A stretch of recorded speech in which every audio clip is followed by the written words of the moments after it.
Bismillahirrahmanirrahim. Assalamualaikum warahmatullahi wabarakatuh. Para permisa dan Bapak Ibu sekalian, peserta the webinar virtual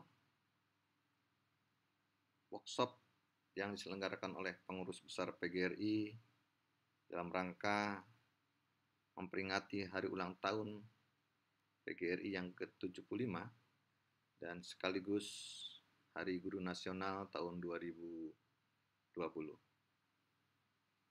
Salam sehat, salam bahagia selalu.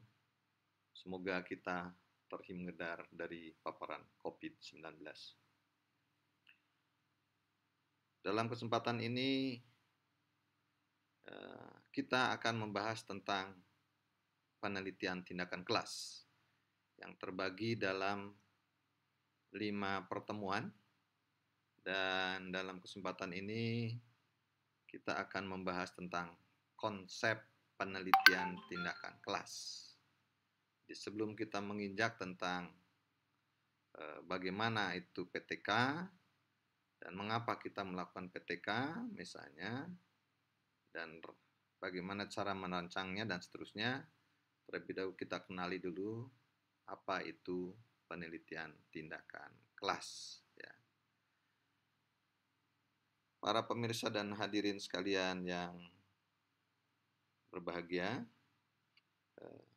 kita sebagai seorang pendidik, dalam hal ini bisa guru, bisa dosen, atau lainnya, kita melakukan penelitian tindakan kelas ini dilatar belakangi sebetulnya karena kebutuhan kita, bukan karena tuntutan kewajiban kita. Sesungguhnya kita sebagai seorang profesional, seorang yang bekerja dengan dilandasi pengetahuan dan keahlian tertentu, kita punya tanggung jawab untuk mensukseskan bidang pekerjaan kita. Maka sebagaimana kita dalam melaksanakan kegiatan profesi kita, maka kita ingin bahwa proses belajar mengajar berjalan efektif, berjalan lancar, berjalan kondusif, dan bisa meningkatkan gairah motivasi anak untuk belajar, rasa ingin tahu anak tergugah untuk meningkat, dan sehingga anak bisa melakukan proses pembelajaran secara mandiri. Sehingga diharapkan melalui kegiatan proses belajar mengajar seperti itu, maka akan diperoleh hasil belajar yang bermakna, yaitu hasil belajar yang melekat, diingat kuat hingga akhir hayat, dan juga mendapatkan hasil belajar yang menyeluruh, yang literate, tidak hanya sekedar tahu, paham konsep, tetapi berliterasi dan juga mencakup semua aspek proses hasil belajar, baik itu pengetahuan, sikap, maupun keterampilan. Nah, oleh karenanya, saat ini misalnya proses pembelajaran terhambat karena adanya pandemi COVID-19 misalnya. Juga kita pahami bahwa di era digital saat ini, bahwa kita sebagai guru atau dosen bukanlah satu-satunya sumber belajar. Sumber belajar sudah sangat melimpah di dunia maya. Juga seandainya bahwa kita paham,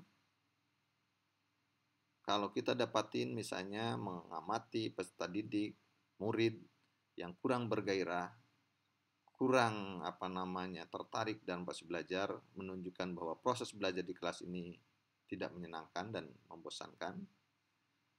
Hasil belajar peserta didik yang tidak sesuai harapan, kualitas sumber daya manusia peserta didik rendah, misalnya terkait dengan gotong royongnya rendah, tempo selironya rendah, ketahan malangannya rendah. Ini kan menunjukkan hal-hal semacam ini adalah menunjukkan suatu problem sebetulnya. Masalah yang dialami oleh kita sebagai pendidik.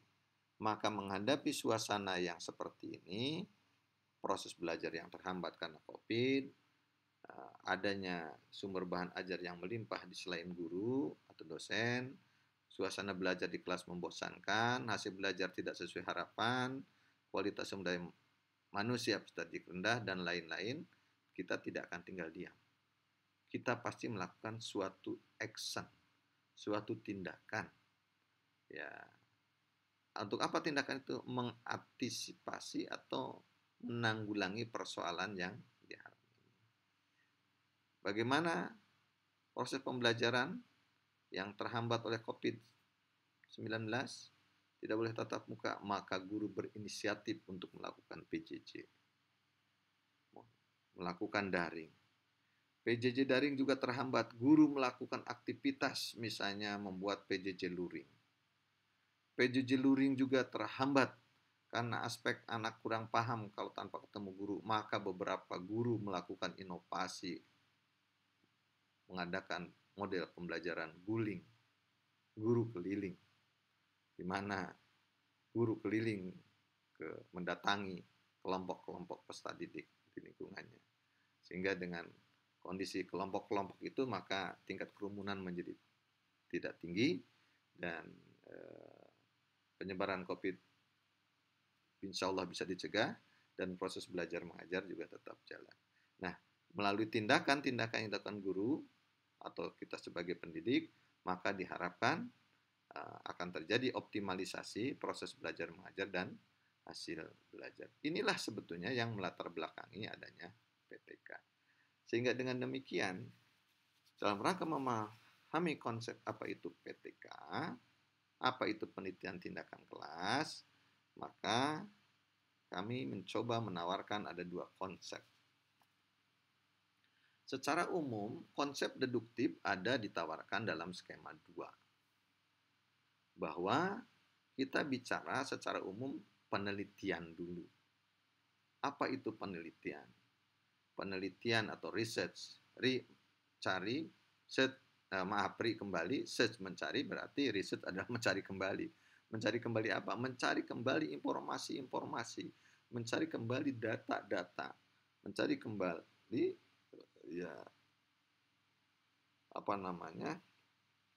informasi-informasi baik kualitatif maupun kuantitatif.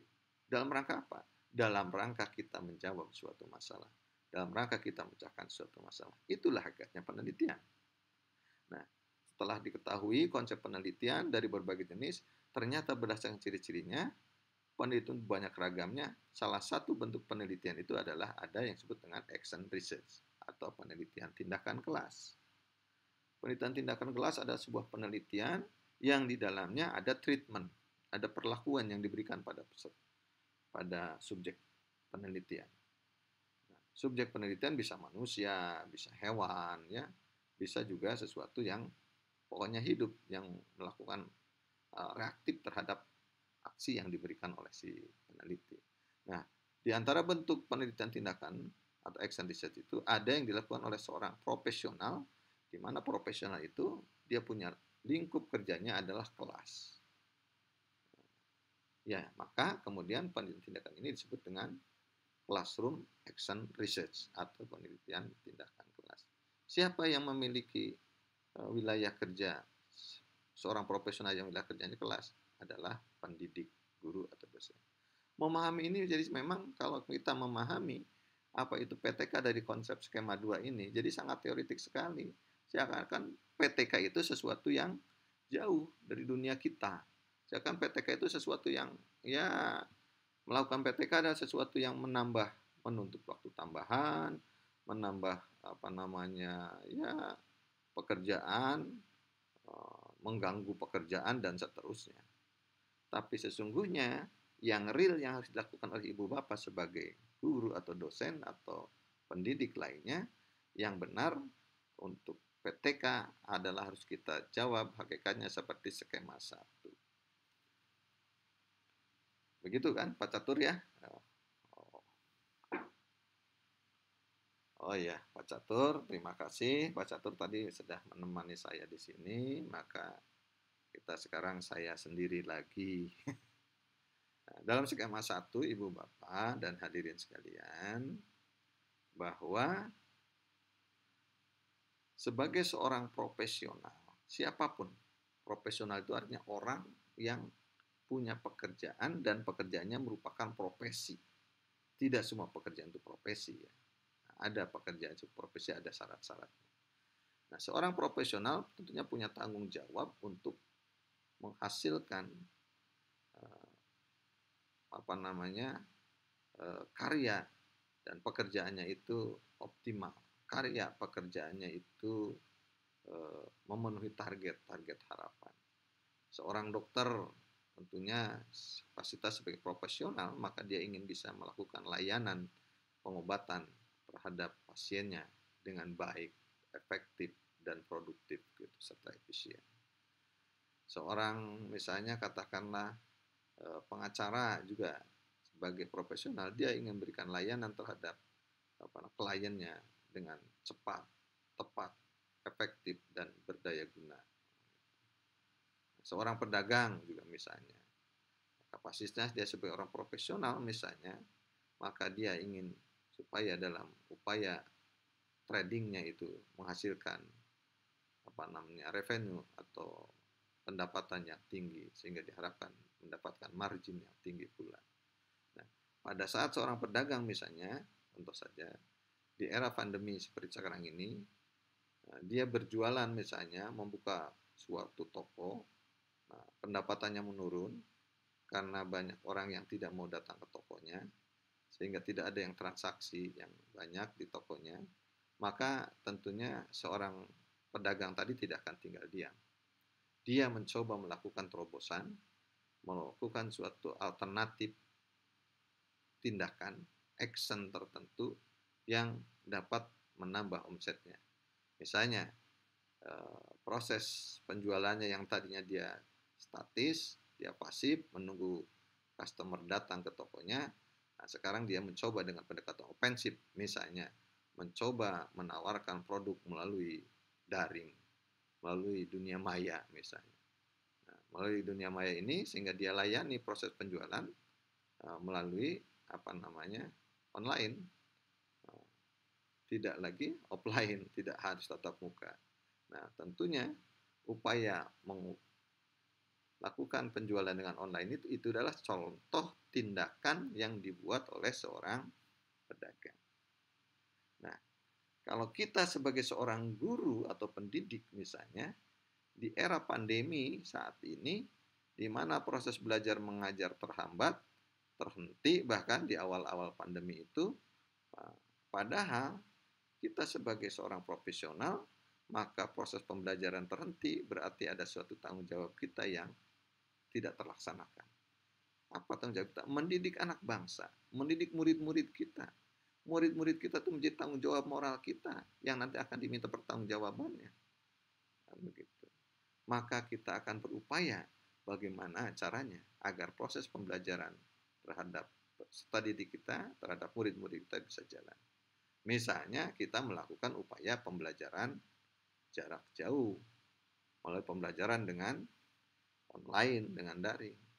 Oh, ternyata pembelajaran dengan daring pun terkendala karena tidak semua siswa punya smartphone. Tidak semua siswa tersedia pulsa dengan baik. Ada smartphone, ada pulsa. Nah, juga tidak semua orang tua bisa mendampingi belajar dengan baik di rumah misalnya. Sehingga guru ini mencoba alternatif tindakan-tindakan lain, misalnya ada yang melakukan dengan berkunjung keliling ke kelompok-kelompok muridnya. Jadi misalnya dia mengajar ada 30 siswa gitu misalnya. Dari 30 siswa itu kemudian dia bikin 3 kelompok 10-10 untuk bertemu di wilayah tertentu yang saling berdekatan di 10 itu, dan kemudian guru itu datang ke tempat kumpulnya mereka 10 orang tadi itu, misalnya digilir 3 hari sekali gitu. Dan dilakukan proses pembelajaran di sana. Inilah suatu teknik terobosan yang dilakukan oleh guru. Ya bisa saya sebut misalnya itu adalah teknik model guling. Model guling, model guru keliling. Itu saya dapati beberapa kejadian di Bogor dan lain-lain gitu ya. Itu adalah salah satu tindakan yang dilakukan guru dalam rangka mengatasi masalah keprofesionalan dia, yaitu supaya pembelajaran di era pandemi tetap berjalan, tetap efektif. Nah, proses pembelajaran yang dilakukan di era pandemi ini melalui pendekatan guling, kemudian dalam rangka pendekatan guling itu prosesnya dilakukan dengan pendekatan ilmiah. Apa yang disebut pendekatan ilmiah? Pendekatan ilmiah, pendekatan keilmuan. Jadi dia melakukan model pembelajaran guling itu artinya dia sudah mencoba mengkaji berbagai sisi. Kan ciri ilmiah itu yang pertama rasional, yang kedua adalah empirik, yang ketiga sistematik. Yang dimaksud ilmiah itu apa rasional, misalnya bahwa apa yang dilakukannya itu bukan sesuatu yang mengada-ada, tapi sesuatu yang bisa dilakukan dan ada landasan teorinya, ada konsep-konsep pengetahuan sebelumnya. Katakanlah kenapa dia mengambil tindakannya dengan model guling. Apakah hal tersebut tidak mengganggu protokol kesehatan? Misalnya dia udah baca bahwa melalui guling di situ anak terklaster, terkelompokkan wilayahnya sehingga dia tidak terkontaminasi yang lain. Artinya kalau masyarakat itu adalah dalam kondisi steril ya steril misalnya kalau di SD. Nah yang ada adalah tinggal dirinya. Nah sebelum gurunya keliling tentunya dia melakukan misalnya rapid test dulu atau swab test dulu, baru dia datang ke sana. Gitu ya. Nah itu ada secara ilmiah. Lalu modelnya, artinya ini yang secara teori kan bisa dilaksanakan, tidak masalah. Lalu secara empirik juga artinya bisa dicermati, artinya dia bisa bertatap muka dan sebagainya. Nah, proses tindakan yang diiringi dengan pengetahuan yang sudah ada dan dilakukan secara nyata, bisa dicermati dengan panca indera dan bisa dilakukan, maka tindakan ini kalau kita buat laporan ditulis maka menjadi penelitian tindakan, menjadi action research. Actionnya tindakannya ini, risetnya ini karena proses ilmiahnya. Gitu. Jadi kegiatan profesi yang dilengkapi dengan landasan teori dilakukan jadilah sebuah penelitian tindakan. Nah, karena yang melakukan penelitian tindakan ini adalah guru, seorang profesionalnya namanya guru atau dosen, di mana guru dan dosen itu memiliki wilayah kerjanya adalah kelas, makalah penelitian tindakan ini disebut dengan classroom action research atau penelitian tindakan kelas. Jadi sesungguhnya PTK itu adalah sesuatu yang nyata, sesuatu yang kita alami setiap saat. Jadi prosesnya adalah proses yang sekaligus kita dalam rangka melakukan kegiatan pembelajaran. Bukan sesuatu yang keluar dari proses pembelajaran, bukan keluar dari aktivitas sehari-hari kita. Inilah konsep PTK secara induktif. Nah, secara teoritik atau deduktif, maka hubungan antara penelitian tindakan dan PTK dapat dijelaskan seperti skema 2 yang tadi saya sudah sampaikan dan bisa didefinisikan sebagai berikut. Apa itu penelitian? Maka secara sederhana bahwa penelitian adalah proses pemecahan masalah yang dilakukan dengan pendekatan ilmiah dan dilakukan melalui proses pengumpulan data dengan tujuan dan kegunaan tertentu. Jadi, kalau bicara penelitian, ada 5 indikator yang harus kita pahami. Silahkan rangkai kalimatnya sendiri. Penelitian pasti ada masalah. Dalam PTK, sudah jelas kita punya masalah. Artinya masalahnya adalah masalah yang dihadapi dalam keprofesionalan kita. Kedua, dilakukan dengan proses ilmiah. Yang saya katakan tadi di awal dalam PTK adalah upaya masalah, kita kemudian membuat suatu tindakan yang ditambah dengan kegiatan ilmiah. Kegiatan ilmiah itu adalah proses ilmiah, itu proses yang singkatnya ada rasional, ada fakta empirik, dan sistematik. Kegiatan langkah-langkahnya bisa diikuti oleh orang lain. Yang ketiga, dalam penelitian pasti butuh data, butuh informasi. Yang keempat, melakukan penelitian pasti punya tujuan. Tujuan PTK adalah dalam rangka mengatasi masalah keprofesionalan seorang guru atau dosen. Dalam penelitian juga pasti punya manfaat atau kegunaan. manfaat atau kegunaannya nanti dalam PTK ia berguna untuk siswa, untuk guru, untuk lembaga pendidikan. Jadi proses pembelajaran yang tadinya terhenti juga bisa jalan gitu ya, bisa teratasi. Nah, kita bahas satu-satu. Apa itu masalah? Masalah secara sederhana adalah sesuatu yang harus dipecahkan. Masalah sesuatu yang harus dijawab. Nah, indikator masalah, sesuatu dikatakan masalah itu indikatornya ada kesenjangan, ada gap. Kesenjangan apa? Kesenjangan antara Dasein and Dasollen.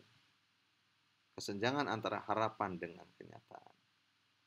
Misalnya, ya tadi, harapannya bahwa dalam proses pembelajaran tertentu, kita sebagai guru, kita berharap bahwa 100% anak bisa mencapai KKM dengan 100% dengan KKM 75. Setelah kita lakukan, misalnya jangankan tercapai KKM 100% 75, uang pembelajaran terhenti karena pandemik misalnya. Nah, ini kan ada masalah. Harapannya seperti itu, kenyataannya lain tuh. Juga kesenjangan bisa terjadi antara pengalaman dan kenyataan. Sebelumnya pengalaman kita, misalnya seseorang mengajar pada suatu kelas, pada suatu sekolah yang anaknya punya potensi akademik yang tinggi dan cenderung punya gaya kognitif yang independen. Maka anak-anak semacam ini dalam proses belajar tidak mau diajarin dengan rinci detail seperti penjelasan kayak saya dalam paparan saat ini dalam webinar dan virtual workshop virtual saat ini, ya karena ini yang sinkronus ya memang terpaksa ya saya harus menyampaikannya secara explanation gitu ya, penjelasan. Tidak mungkin dengan tanya jawab, tidak mungkin dengan proses meminta aktivitas para peserta dan seterusnya. Nah, kembali misalnya pengalamannya dia mengajar pada anak semacam itu. Nah sekarang berpindah, ternyata peserta didiknya yang dihadapi adalah anak-anak yang punya gaya kognitif dependent, gaya kognitif bergantung. Nah maka proses belajar tidak bisa Anda hanya sekedar memberikan tugas, ini targetnya, ini bahannya. Ini tidak tepat buat anak-anak yang punya gaya kognitif dependent bergantung. Dan kecenderungan anak-anak yang punya gaya kognitif bergantung atau mungkin dalam kondisi lain adalah tingkat kemampuan akademiknya rendah, maka pembelajaran harus dituntun satu persatu, harus tahap demi tahap. Dan seterusnya. Pokoknya intinya ada kesenjangan, ada gap. Apa saja? Nah, baik antara harapan dengan kenyataan, antara pengalaman dengan kenyataan, antara rencana dengan kenyataan, maupun ada pengaduan yang tadinya anteng-anteng saja, ada persaingan kompetitor, ada ketidakpuasan dengan apa yang sudah ada. Itu menunjukkan adanya masalah. Itu adanya indikator. Nah, maka perlu kita jawab, maka perlu kita bahas. Nah, itulah masalah. Nah, namun dalam proses pelaksanaannya nanti masalah penelitian pun harus memenuhi syarat. Yang pertama adalah syarat ontologi. Syarat ontologi itu adalah syarat kesesuaian bidang ilmunya. Kesesuaian dengan bidang ilmu. Dia tentang keapaannya. Jadi katakanlah Anda seorang guru matematika. Maka katakanlah bidang kajian Anda, pendidikannya harus pendidikan matematik. Lalu Anda ingin meneliti tentang bagaimana kinerja guru matematika di SMP X misalnya, Kabupaten X. Maka secara ontologi itu tidak ada kaitannya dengan matematik kalau bicara tentang matematik ya. Karena kinerja matematik itu tidak ada unsur matematikanya. Yang ada adalah unsur manajemennya. Maka kalau Anda seorang manajemen, pendidikan tepatlah meneliti tentang bagaimana kinerja guru matematika. Kata matematika itu bukan menunjukkan ontologi dalam hal ini. Matematika di situ dalam kata kinerja matematik hanya menunjukkan sebagai keterangan saja. Untuk menunjukkan ontologi itu tidak harus dengan nama yang diulang. Contoh misalnya kita bidang studi sebagai guru singkong lah gitu ya, guru pelajaran singkong. Maka kalau Anda ingin meneliti bagaimana kualitas getuk, nah, kualitas getuk itu biarpun tidak ada kata-kata singkongnya, getuk itu punya ontologi singkong, kira-kira begitu. Yang kedua adalah syarat epistemologis. Epistemologi itu artinya syarat bagaimananya, how-nya. Apakah masalah tadi bisa dipecahkan dengan metode ilmiah? Apakah nanti ada landasan teorinya? Apakah ada datanya? Dan kalau ada data, apakah kita mampu dan bisa mengakses data tersebut? Gitu ya. Dan yang ketiga adalah syarat aksiologi, yaitu syarat kemanfaatan terhadap masalah yang kita teliti tadi. Itu salah satu indikator sesuatu disebut penelitian. Yang kedua, dalam penelitian itu harus bercirikan proses ilmiah. Proses ilmiah itu cirinya rasional, empirik, dan sistematik. Jadi kalau ada suatu masalah, sebutlah misalnya ternyata proses pembelajaran ini di era pandemik terhenti. Ya. Maka ini jadi masalah. Kan muncul masalah tentang pembelajaran di kelas di era pandemik terhenti, maka kemudian dirumuskan menjadi apakah bagaimana meningkatkan atau mengefektifkan proses pembelajaran di era pandemik misalnya. Atau apakah boleh juga di kalimatnya bagaimana mengefektifkan proses pembelajaran di era pandemik dengan PJJ misalnya pembelajaran jauh.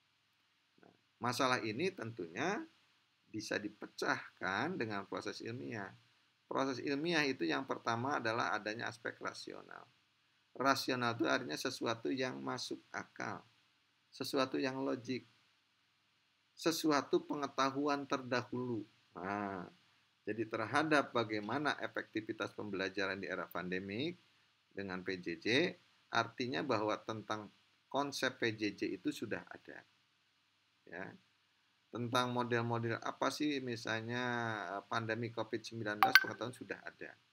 Nah, jadi dengan pemahaman rasional itu artinya bahwa masalah yang akan kita pecahkan punya landasan teori, punya tinjauan pustaka, punya konsep. Kalau dalam laporan penelitian, proses rasional ini kita tulis di dalam bab 2 yang sering kita sebut dengan landasan teori dan kerangka berpikir serta hipotesis. Nah, yang kedua, proses ilmiah itu setelah bisa dijawab, ada landasan teorinya, ada pengetahuan terdahulunya, juga ada fakta empiriknya. Jadi informasi data-datanya bisa dikumpulkan secara empirik, secara sesuatu yang bisa dicermati dengan panca indera. Nah, dalam laporan penelitian, proses empirik itu meliputi proses bagaimana cara mengumpulkan datanya, menggunakan apa dan menganalisnya bagaimana, sampai dengan mendapatkan data dan disajikan data itu serta dianalisis. Maka dalam bentuk laporan penelitian atau hasil tesis ini biasanya ditulis dalam bab 3 dan bab 4. Nah, masalah misalnya apakah pembelajaran PJJ dapat mengefektifkan pembelajaran di era pandemik, bisa terjawab secara rasional, bisa terjawab dengan data empirik, dan akhirnya dapat disimpulkan apakah efektif atau tidak.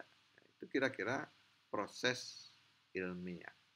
Sistematiknya ini adalah artinya sesuatu pembelajarannya itu, langkah-langkahnya itu bisa diamati, bisa diikuti, dan dicermati. Sehingga bisa diikuti oleh orang lain. Sesuatu yang nyata. Ciri ketiga, bahwa sesuatu kata penelitian pasti punya data. Jadi tadi penelitian adalah proses pemecahan masalah dengan prosedur ilmiah yang dilakukan melalui proses pengumpulan data. Nah, agar diperoleh kesimpulan yang benar, kesimpulan yang valid, maka kita membutuhkan data yang valid. Nah, ini jadi data penelitian harus memenuhi syarat-syarat. Sebetulnya yang utama itu yang penting syaratnya valid. Data itu valid. Karena data yang valid insya Allah objektif dan reliable. Tetapi data yang objektif belum tentu valid. Data yang reliable belum tentu valid. Yang dibutuhkan itu data yang valid. Apa itu valid? Valid itu sinonimnya tepat, benar, sahih, atau misalnya sidik, nah gitu ya. Jadi kalau ilmu sidik, ilmu benar gitu kan gitu. Abu Bakar sidik berarti Abu Bakar benar ya, ya boleh itu plesetan saja. Bukan plesetan tapi realnya. Valid itu benar, ya, benar. Sesuatu yang valid yang benar. Hanya sesuatu yang menggambarkan apa adanya. Jadi informasi yang valid adalah informasi yang sesuai dengan fakta yang sebenarnya. Hanya persoalannya valid itu adalah sifat yang laten, yang tersembunyi, tidak teramati oleh panca indera. Maka butuh ukuran lain yang memperkuat, yang mendukung bahwa data itu valid, yaitu objektif. Objektif berbeda dengan valid. Kalau valid itu tepat, menggambarkan yang sesungguhnya, menunjukkan yang sebenarnya. Kalau putih katakanlah putih, kalau hitam katakanlah hitam, kalau kuning katakanlah kuning. Objektif tidak demikian. Objektif itu menunjukkan suatu informasi dikatakan objektif apabila terjadi interpersonal agreement yang tinggi. Adanya kesepahaman bersama yang tinggi antara orang yang satu dan orang lain. Maka contoh kita sebagai guru atau pendidik misalnya memahami tes itu ada disebut tes objektif. Tes pilihan ganda itu disebut tes objektif. Sedangkan tes uraian tidak disebut tes objektif. Ya, gak berani. Walaupun tidak mau nyebut tes subjektif. Lawannya objektif adalah subjektif. Jadi tes pilihan ganda kenapa disebut objektif? Karena semua orang punya paham yang sama. Katakanlah kalau misalnya ada suatu soal bahwa nomor 1 itu kunci jawabannya B, mau semua orang juga B semua. Suatu jawaban soal misalnya nomor 2 bahwa kunci jawaban yang benarnya A, maka semua juga sepakat jawabannya kunci jawabannya A gitu. Jadi, nah itu objektif. Nah beda dengan tes subjektif. Nah tes subjektif adalah tes mengandung unsur subjektivitas si penilai, si pemberi skor gitu ya, tergantung suasana kebatinan, tergantung wawasan dan sebagainya. Itu yang disebut dengan. Nah, jadi sesuatu yang objektif belum tentu valid. Apa contohnya? Contohnya, nah saya ambil contoh, maaf nih, tanpa melihat merek ya, maaf tidak merek ini. Ini ada air ya. Ini air apa ini? Nah kalau kita makan misalnya ke rumah makan apa, lalu ditawari oleh pelayan, Pak, Bu, mau minum apa? Maka kita menjawab, saya minta air putih. Lalu pelayan memberikan kita air berwarna ini. Apa kita protes? Oh, Anda buta warna ya, misalnya. Karena ini tidak putih, ini bening. Nah, gitu kan. Kenapa kita setuju saja bahwa itu dianggap air putih? Karena di antara kita udah punya kesepahaman bersama secara konvensional bahwa air tersebut disebut air putih. Padahal sesungguhnya air putih itu air susu, ya. Air apa taji, air beras itu putih, itu air bening. Nah, itu contoh sesuatu yang objektif tetapi tidak valid. Nah, karena yang semacam inilah yang disebut di masyarakat dengan salah kaprah. Jadi salah kaprah itu contoh adalah sesuatu yang objektif tetapi tidak valid gitu ya. Ukuran berikutnya yang membantu gambaran bahwa data itu valid untuk pendukung data itu valid adalah reliable. Reliable itu padanannya sinonimnya ajeg, tetap, konsisten, istiqomah. Nah, itu. Nah, sesuatu yang reliable belum tentu valid dan tetapi sebaliknya yang valid insya Allah reliable. Ya, contoh, Informasi yang diberikan oleh seorang yang bersaksi bohong, dusta, tapi bohong dustanya dia konsisten, dikatakan bahwa misalnya eh, katakanlah eh, ada sebuah kehilangan motor misalnya, yang menghilangkannya si A, maka ditanya pun kapan si A, padahal dia tahu bahwa yang mengambilnya adalah misalnya si B gitu. Maka adalah itu disebut reliable ajak ya. Jadi kebohongan yang sistemat berulang-ulang, yang konsisten itu disebut reliable. Sekali bohong tetapi bohong. Ada sesuatu yang tidak valid. Karena bohong itu artinya kan tidak sesuai dengan sebenarnya. Nah ini contoh syarat data. Melalui data yang valid, insya Allah nanti kesimpulannya valid. Kita pernah melihat contoh ada misalnya ya kesimpulan-kesimpulan itu diambil tidak tepat karena informasinya tidak benar, tidak valid gitu. Yang kedua, terkait data ini kita juga harus memahami tentang jenis data. Nah, kalau tentang jenis data ini bukan terkait dengan kesimpulan saja, tetapi ini juga dalam rangka proses analisis datanya gitu ya. Menggunakan teknik statistik apa gitu kan yang tepat. Secara garis besar, ditinjau sifatnya data ada 4. Ada nominal, ordinal, interval, dan rasio.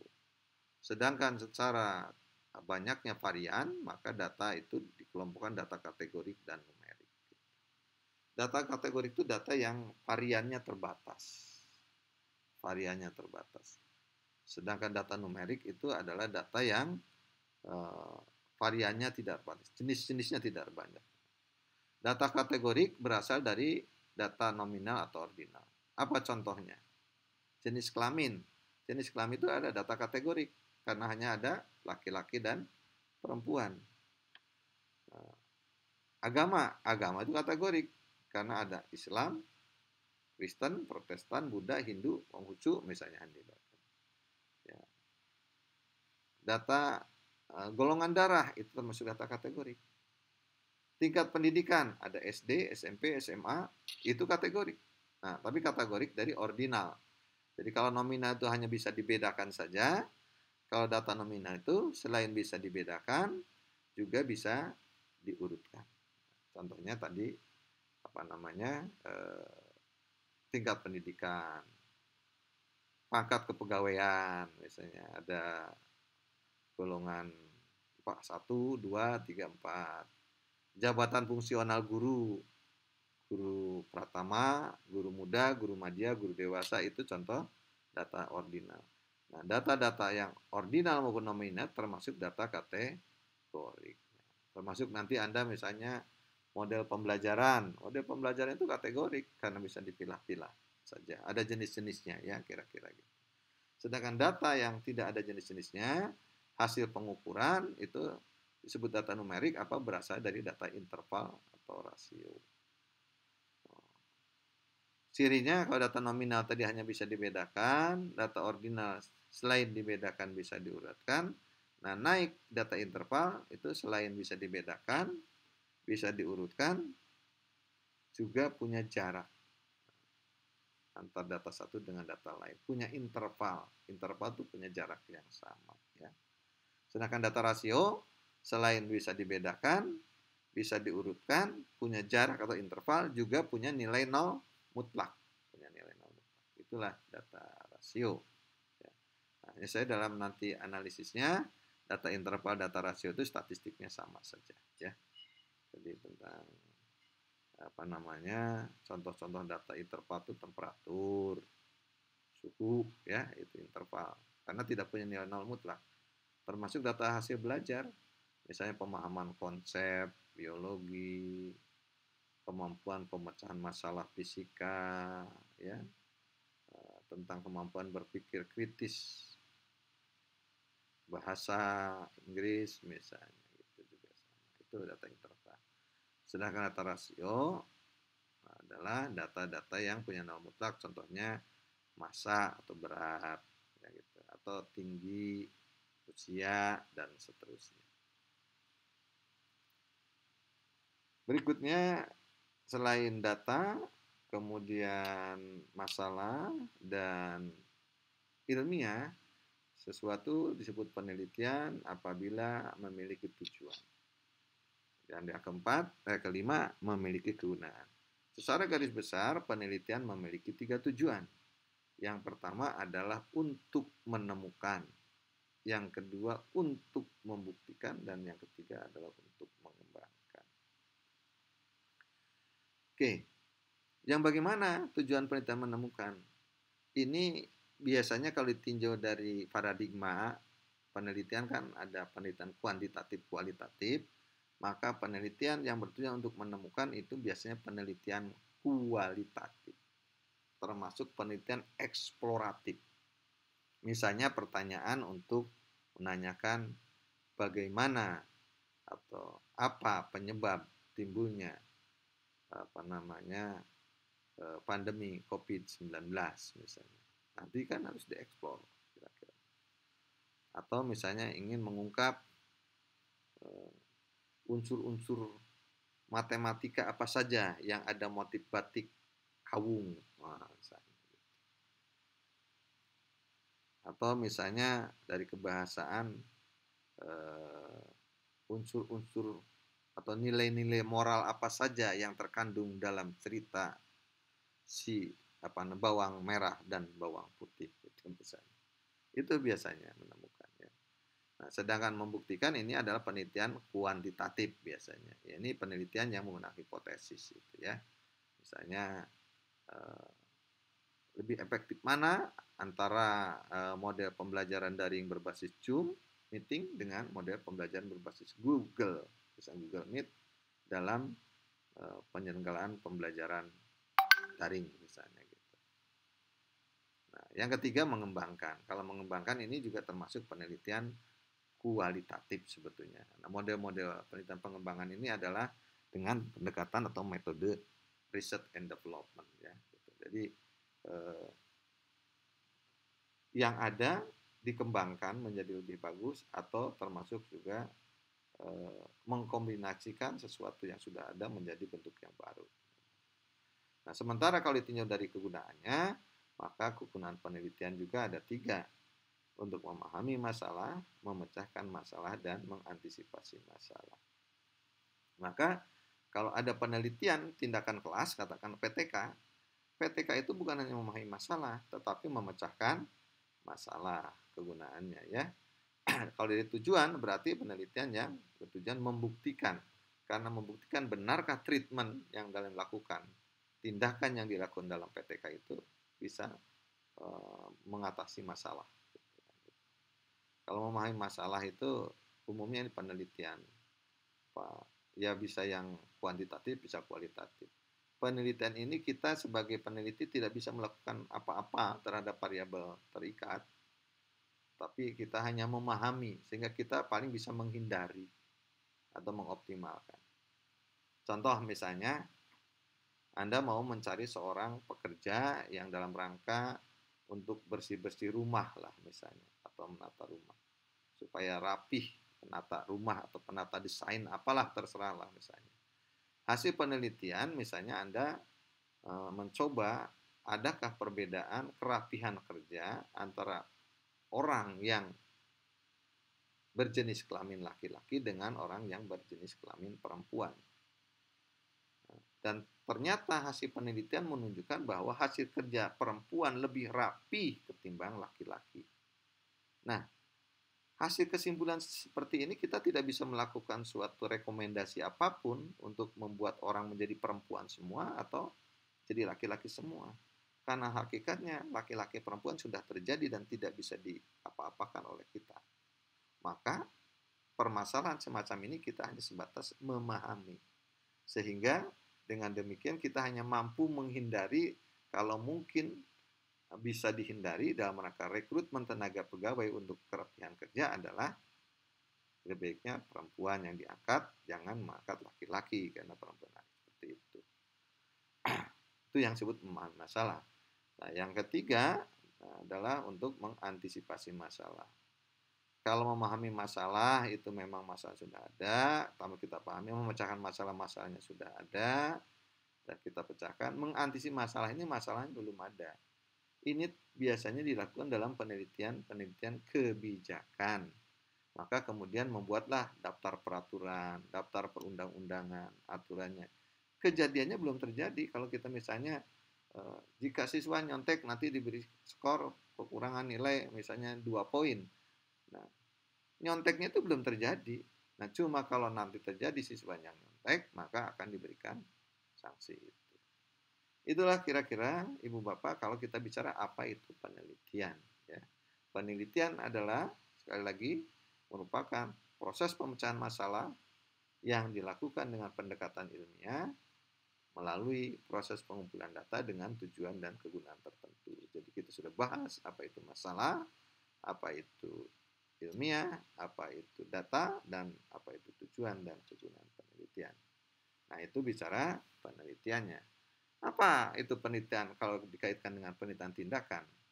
Nah, dari definisi tadi, maka kita bisa gambaran tadi, bisa kita suatu tarik kesimpulan bahwa yang dimaksud penelitian tindakan adalah proses treatment, proses tindakan yang dilakukan dengan pendekatan penelitian, seperti di atas, yang dilakukan oleh seorang profesional dalam rangka memecahkan masalah keprofesiannya yang dihadapi sehari-hari. Seperti gambaran yang saya tunjukkan seperti ini. Ya, itu kan. Ya, ini. Inilah penelitian tindakan. Lalu apa itu penelitian tindakan kelas? Penelitian tindakan kelas itu adalah proses tindakan reflektif seorang pendidik atau guru dan dosen dengan pendekatan penelitian dalam upaya memperbaiki atau meningkatkan proses dan atau hasil belajar di kelas secara profesional. Tindakan reflektif hanya tindakan yang hasil perenungan merefleksikan kita. Untuk apa kita melakukan PTK? Kalau PTK itu sendiri ada dilakukan dalam upaya memperbaiki atau meningkatkan proses dan hasil belajar, maka tujuan PTK berarti untuk memperbaiki dan meningkatkan mutu proses dan hasil belajar, itu yang utamanya. Ya, mengatasi masalah pembelajaran, ya itu kan termasuk proses juga. Meningkatkan profesionalisme guru, nah, artinya punya keinginan untuk komitmen sebagai keguruannya itu tinggi. Dan menumbuhkan budaya akademik para guru. Nah, itulah kaitan antara penelitian tindakan, dan penelitian tindakan kelas. Saya kira itu. Jadi sekali lagi saya simpulkan bahwa proses penelitian tindakan kelas itu adalah hakikatnya merupakan proses tindakan kita seorang profesional, pendidik profesional dalam rangka mengatasi permasalahan keprofesian kita, adanya hambatan-hambatan proses belajar maupun kekurangpuasan terhadap hasil belajar yang dilakukan secara ilmiah. Nah, gitu jadi. Dengan demikian, maka hakikatnya proses penelitian tindakan kelas sama saja dengan kita melakukan pekerjaan kita yang diimprove dengan suatu strategi baru, dengan suatu teknik baru untuk meningkatkan atau mengatasi masalah-masalah keprofesian kita. Saya kira itu, hadirin pemirsa dan ibu bapak sekalian. Sekian saja dari saya. Kesepian tiada kekasih, cukup sekian, terima kasih. Assalamualaikum warahmatullahi wabarakatuh.